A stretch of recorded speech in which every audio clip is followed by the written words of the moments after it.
Okay, let me ask you this. Have you ever found yourself, juggling what feels like a million different things at once, trying to get some big idea actually moving? Or maybe you're always the one somehow roped into organizing the big family reunion or holiday dinner. Right, the default planner. Exactly. Or perhaps you're the person who managed a complicated move across the country, or you're constantly putting your hand up at work to lead new projects. Well, the interesting thing is, you might actually be doing some pretty sophisticated project management already, even if, project manager isn't officially in your job title. It's true. So many roles involve it now. Welcome, everyone, to The Deep Dive. This is the show where we basically take a whole pile of different sources, articles, expert opinions, research, even our own notes, and we try to pull out the absolute key insights, the real nuggets of knowledge to give you a shortcut to getting up to speed. And today we are doing a deep dive into project management fundamentals because, let's be honest, successful projects, they don't just magically appear, do they? Not at all. As one expert put it quite vividly, they are born from the blood, sweat, and tears of skilled project managers and their teams. It takes real effort. It really does. So our mission today is to unpack these fundamentals. We want to distill the core principles, look at how they're actually applied, and crucially, talk about the human side of things, the people element that really determines if a project sinks or swims. Yeah, that people part is key. We'll be pulling insights from all over, industry veterans, Google's own training materials, even some really insightful creators on YouTube. The goal is to help you understand what really matters in project management today, maybe share some surprising facts, and definitely give you some things you can use right away. And it's actually more relevant now than ever, wouldn't you say? Oh, definitely. Why is that? Well, if you look ahead, even just to 2025, you've got this explosion of AI adoption happening, right? Yeah. Plus the economy is, well, let's just say turbulent. Understatement of the year. Yeah. And because of that, project management skills, they're not just nice to have, they are consistently showing up near the very top of lists for the most in-demand skills employers are looking for. Wow. Okay.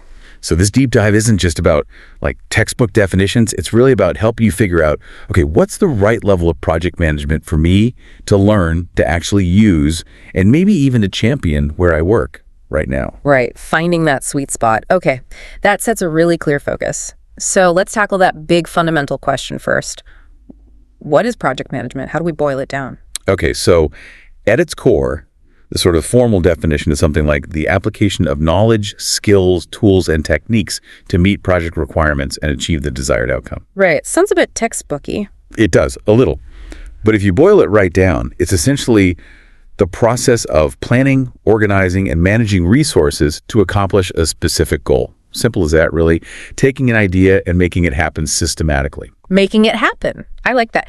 But okay, if it's so crucial for making ideas real, why do we still see so many companies, so many teams kind of struggle with it? What's the big hurdle? That's where the value and honestly the complexity comes in.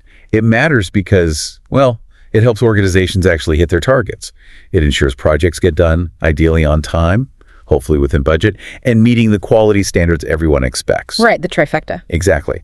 The struggle often comes because people either underestimate what's involved or they don't apply the principles consistently. Think about it like building a house. Okay. You've got a brilliant painter, right? An amazing roofer, a super careful plumber. They're all fantastic at their one thing. Sure. The project manager. They're not usually painting the walls or laying the pipes.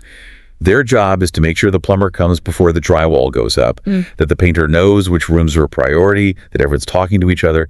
They coordinate it all to build one house, not just, a collection of well-done tasks. Okay. They're the conductor of the orchestra. That's a great way to put it.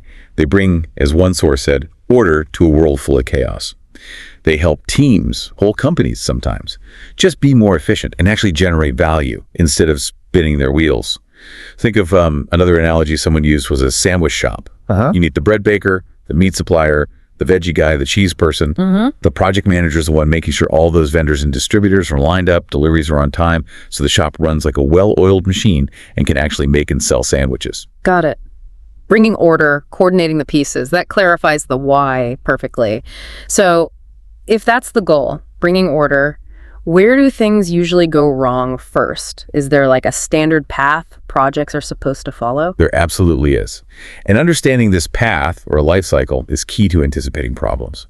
Pretty much every project, big or small, follows a similar journey, usually broken down into 5 main phases or process groups. Okay, 5 phases. What are they? Right, so first up, you have initiation.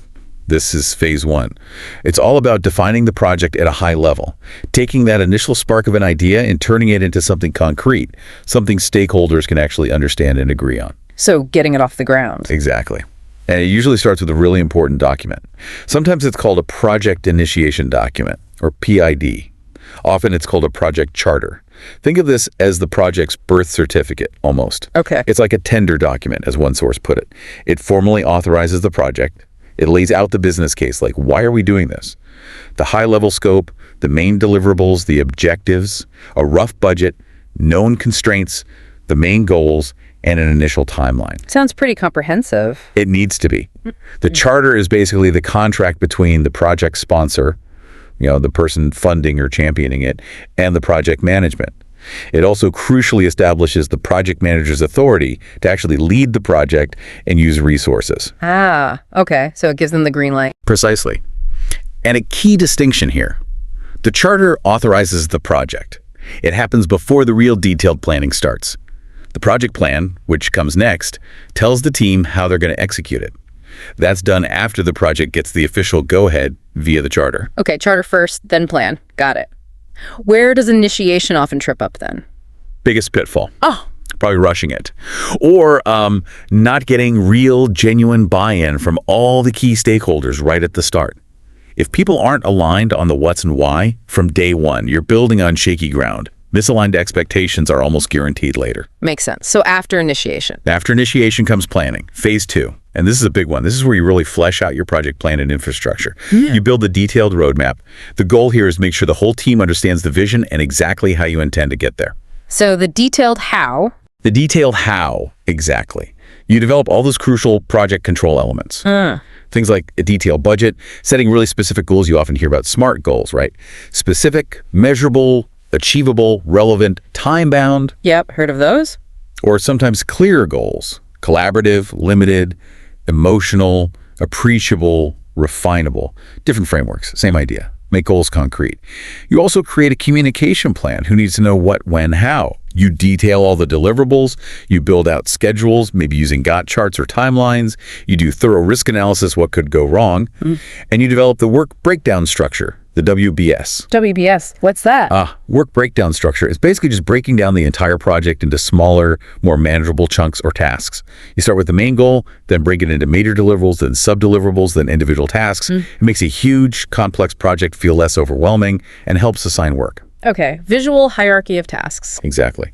Now, in most, let's say, traditional or waterfall type projects, this planning phase can actually take up a pretty significant chunk of the overall project timeline. Feels like it would. Lots to figure out. It is. And people sometimes get impatient. They want to jump into doing stuff. But good planning here saves so much pain later.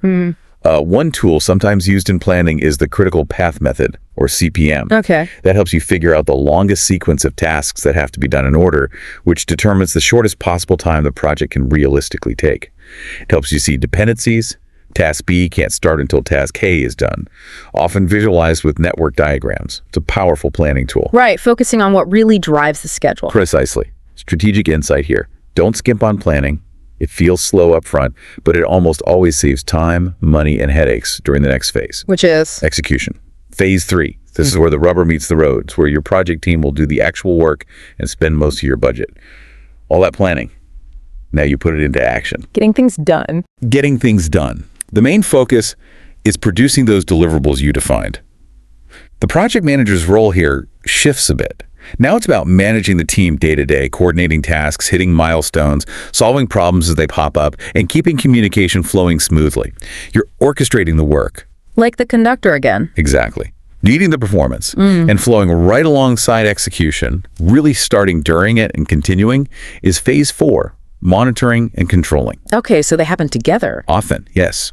While the team is executing, you need to constantly keep an eye on the project, progress, and key performance indicators, or KPIs. KPIs, right? The metrics. The metrics, yeah. Things like, are we sticking to the budget? How much effort have we spent compared to what we planned? Are the deliverables getting completed on time and meeting quality standards? How's the overall performance against the goals we set back in the charter and plan? Checking if you're on track. Exactly. And crucially, correcting things when they're not. You identify issues early, track any deviations from the plan, report on progress and problems, and make adjustments. The key here is being proactive. It's not about micromanaging every little detail. Right. It's about spotting small problems before they become massive roadblocks. Early detection and swift interventions save the day. Makes sense. Avoid the iceberg. Precisely. And then finally, assuming all goes well, you reach phase 5, closure. The finish line. The finish line. This is where you formally wrap everything up once the project objectives are met. It's not just about saying we're done. There are important steps. Like what? Well, administrative stuff, mostly. Terminating contracts if you had external vendors or contractors. Conducting a final thorough review of the whole project, what went well, what didn't. Doing a final check on the budget, did we come in under, over, or on target? And creating a final project report detailing everything. Documenting it all. Yes. And a really valuable part of closure is often holding a post-mortem meeting or a lessons learned session. This is where the team gets together to honestly evaluate the successes and, just as importantly, the failures. What can we do better next time? Continuous improvement. Absolutely. That's how organizations get better at doing projects. And, of course, you can't forget the wrap party or some kind of celebration. Acknowledging the team's hard work is crucial for morale and building momentum for the next challenge. Definitely need the wrap party. Okay, that life cycle initiation, planning, execution, monitoring, closure gives a really clear roadmap. But managing that whole journey must require some specific skills, right? Beyond just knowing the phases. What are the core capabilities, the pillars that a good PM needs? That's an excellent point. Because knowing the phases is one thing, navigating them successfully is another. There are definitely some fundamental pillars or knowledge areas that are critical no matter what kind of project you're running. Mastering these really equips you for the reality of managing projects. There are generally considered to be 6 key ones. 6 pillars. Okay, what's the first? First, cost management. We touch on budget, but this is essential throughout. You absolutely have to stay within the money allocated. So this involves careful resource planning. What people, materials, equipment do you need? Accurate cost estimation. How much will it really cost? Setting up a detailed budget. And then, crucially, ongoing cost control tracking spending against the budget. Keeping the finances in check. Absolutely. A project that's technically brilliant but blows the budget by 50%, probably not going to be seen as a success in most businesses. Fair point. Okay, pillar number 2. Second is risk management. And I would argue this is possibly one of the most critical. If you ignore risk, you're basically guaranteed to get blindsided by something eventually. Right, the unexpected. Exactly. But it's not just about preventing bad things. Good risk management also involves identifying potential opportunities that might arise from uncertainty. So the process is identify potential risks, analyze them, what's the likelihood, what's the impact, assign someone to own each risk. Prioritize them, focus on the big ones. Plan your responses, how will you avoid, mitigate, transfer, or accept each risk, and then constantly monitor them. Are new risks emerging? Are our responses working? It sounds like being prepared for anything. It's about acknowledging that stuff happens, that unpredictable element, as one source called it, and building in the agility to respond effectively when it does. Okay, makes sense. What's pillar 3? Third, task management. Seems basic, but it's fundamental. Every project is built on completing individual tasks. So this pillar is about identifying all the tasks needed, often from the WBS we talked about, monitoring their progress and coordinating who does what when, making sure the day-to-day work actually gets done smoothly. The nuts and bolts. Pretty much. Yeah. And there are great tools out there now, things like Asana, ClickUp, Trello, that really help visualize tasks, assign ownership, and track progress. Makes this pillar much easier to manage than it used to be with spreadsheets and emails. Right. Leveraging technology. Okay, pillar 4. Fourth is managing project constraints. Every single project has constraints, things that limit you. The classic 3 are cost, time, and scope, often called the project management triangle or the iron triangle. Ah, yes, the triangle. Pick 2, right? Well, the idea is they're interconnected and you have to balance them. If a stakeholder suddenly wants to add a bunch of new features that's increasing the scope, you almost certainly can't do it within the original time and cost. Something has to give. Right. So a huge part of this is managing scope creep. That's when the project requirements slowly expand beyond what was originally agreed upon, often in small, seemingly harmless steps. Death by 1,000 cuts. Exactly. The best defense is having a really clear scope defined back in the planning phase, and then having a formal process for evaluating and approving any requested changes to that scope. It's a constant balancing act. Okay, managing the triangle and scope creep. Got it. Pillar 5. Fifth pillar, project communication management. We keep coming back to communication, don't we? Seems pretty central. It really is. One expert bluntly said, poor communication can cause any project to fail. And it's true. So this pillar is about proactively planning your communication. You need a plan that outlines what's the purpose of this communication? Who's the audience stakeholders, team members, customers? What's the key message? What channel will you use? Email, meeting, report, Slack? And what's the timeline or frequency? Being intentional about who knows what when. Precisely. It prevents misunderstandings, keeps everyone aligned, surfaces problems faster, and builds trust. Hugely important. Okay. And the last pillar, number 6. Finally, number 6 is change management. This is related to constraints and risks, but it's distinct. It acknowledges the reality that, well, best laid plans often go awry. Things will change during a project. Guaranteed. Absolutely. So change management is about maintaining control when change inevitably hits. It's about having a process, often called a change control plan, to anticipate potential changes, react thoughtfully when they occur, and introduce necessary changes in a structured way, minimizing disruption.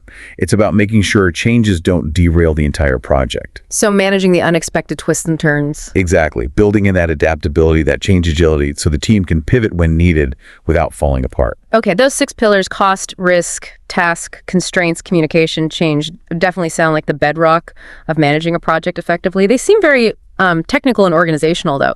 But I remember you mentioned earlier, and I've heard others say, that project management is really about people. Where does that fit? You've put your finger on probably the most crucial and sometimes overlooked element.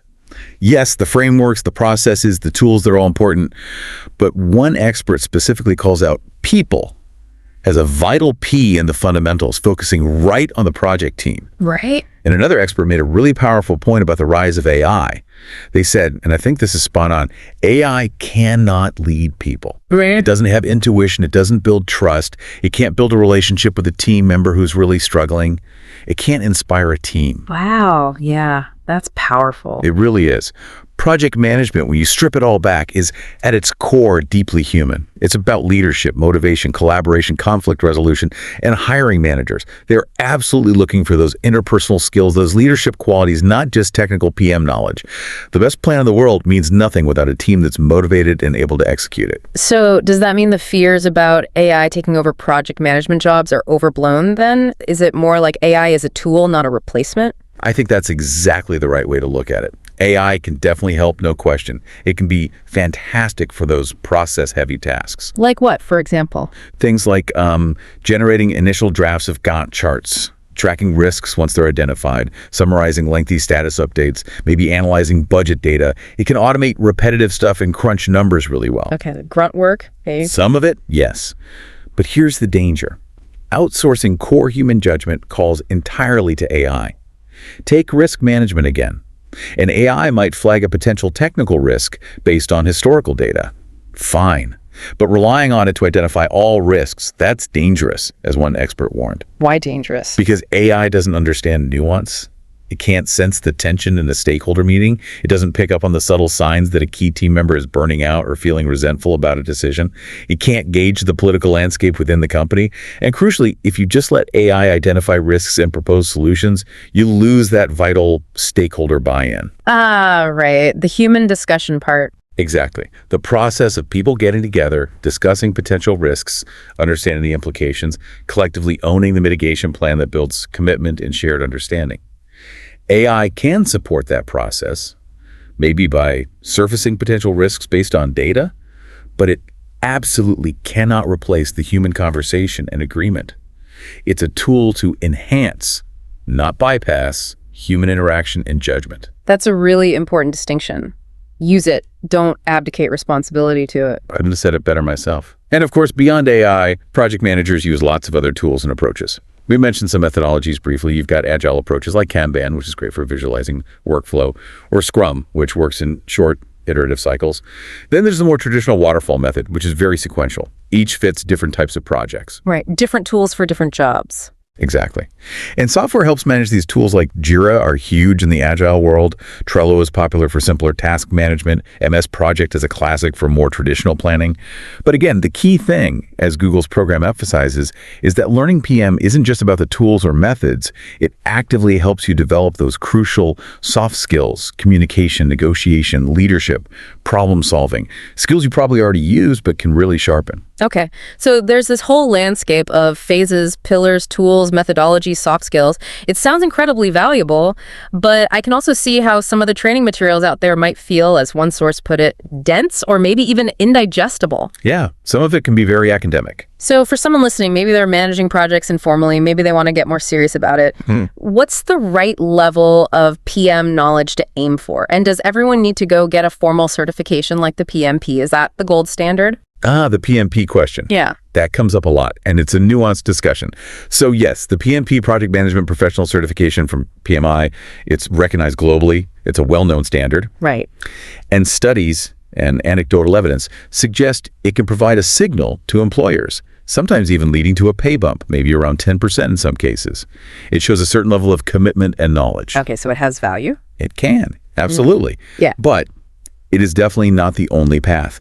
And interestingly, you find a lot of very experienced, very senior project leaders, VPs, directors, who either don't have their PMP or they got it years ago and don't even bother listing it on their LinkedIn profiles anymore. Ah, interesting. Why not? Well, opinions vary. Historically, PMP was often seen as a validation of significant real-world experience. You needed years on the job before you could even sit for the exam. There's a bit of a feeling now among some that it's sometimes pursued too early, maybe as a next step out of college, without the deep practical wisdom it was originally meant to signify. Ah, like getting the certificate without truly embedding the skills through experience? Something like that, yeah.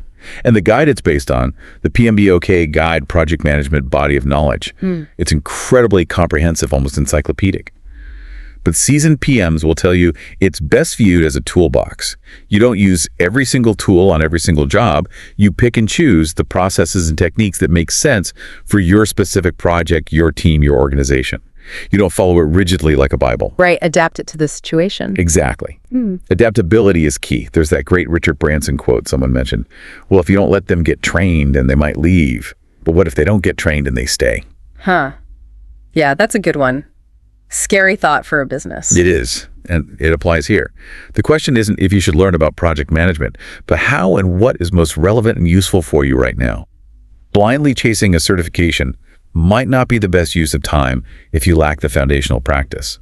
Okay, so if PMP isn't necessarily the be-all and end-all for everyone, what are the alternatives? How can people learn and grow in project management in a more maybe agile or practical way? The absolute key, I think, is embracing continuous learning. Just keep learning what you need when you need it. One expert summed it up as, learn all of the things that you need and just keep learning. It's ongoing. Okay, but how? Where do you find this learning?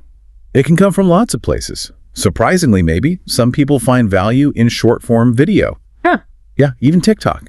Not for deep dives, obviously, but for quick tips and tricks, moments of realization like, oh, that's what that term means, or just building a bit of confidence. Huh, bite-sized learning. Exactly. But for more structured learning, a really effective approach seems to be, first, figure out your why. Why do you want to learn more about PM? What specific problem are you trying to solve in your current work or life? Start with the need. Yes. Then, identify the specific skill or knowledge gap you have related to that need. Maybe it's risk management, maybe it's running better meetings, maybe it's estimating timelines. Then, go learn just that thing a little bit at a time. Read an article, watch a targeted tutorial, talk to a colleague. Okay. Then, immediately, and this is crucial, apply it. Try it out on your next task or project, even in a small way. See how it works in practice, reflect on it, and then move on to the next skill you need. It's iterative, practical learning. Learn, apply, reflect, repeat. Exactly. And there's huge value in the concept of learn a thing, do it better, teach it. When you have to explain something to someone else, that's when you really solidify your own understanding. Yeah, teaching is a great way to learn. It truly is. And this practical, just-in-time learning approach leads to a really important point one expert made quite forcefully. Yeah. Avoid blindly following a methodology just 'cause. Right. Don't just do Scrum because everyone else is doing Scrum. Precisely. Don't get bogged down in bureaucratic processes or templates that don't actually add value for your specific situation.